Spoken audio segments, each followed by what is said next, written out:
PSA study provides training for PTE और नाती तेलुगु, हिंदी, तमिल और मलयालम।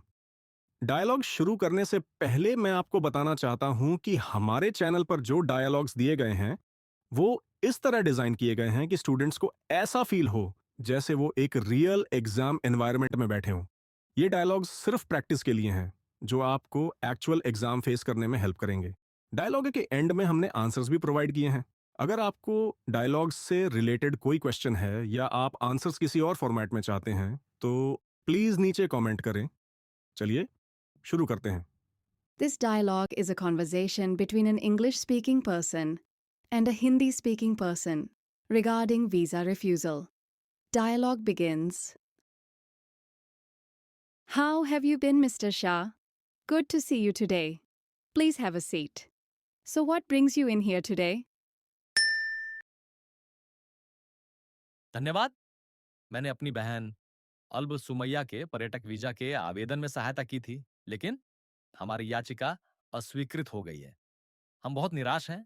कृपया मेरी मदद कीजिए। Don't be upset. Our job at the MRT is to review unfavorable decisions made by DIBP. However, we consider the relevant laws and government policy in making these decisions. Does that make sense? हाँ, मैं समझता हूँ। मुझे लगता है कि डीआईपीबी का visa ना मंजूर करने का फैसला गलत है और मुझे विश्वास है कि उनसे गलती हुई है। क्या हम इस बारे में कुछ कर सकते हैं? I can't say anything right now until we obtain all the details. So, this case relates to the refusal of a short stay visitor visa. I know that you wanted to sponsor your sister for a 4-month period. Why was that?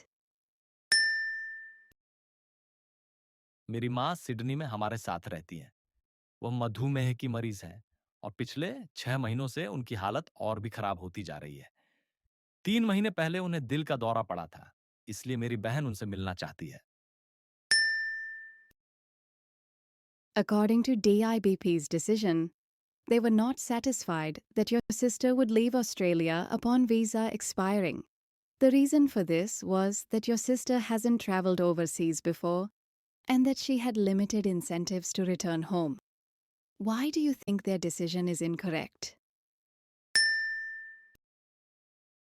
मेरी बहन की भारत में कपड़ों की दुकान है और काफी संपत्ति भी है। उसका एक पति और बेटी भी है। हमें बैंक की स्टेटमेंट भी दी थी जो बताती है कि उसकी बैंक की बजर 80 लाख रुपए है। तो अब क्या कहना है आपका? It makes sense now. I can see in your file that you provide a detailed documentation with your sister's application.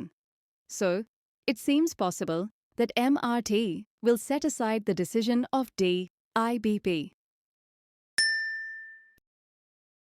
जी हाँ, हम अच्छे नागरिक हैं और हमारा बुरा व्यवहार का कोई रिकॉर्ड नहीं है। डीआईपीपी इतना पत्थर दिल क्यों है? हम सिर्फ अपनी बीमार माँ से मिलने के लिए अपनी बहन को यहाँ बुलाना चाहते हैं। End of the dialogue.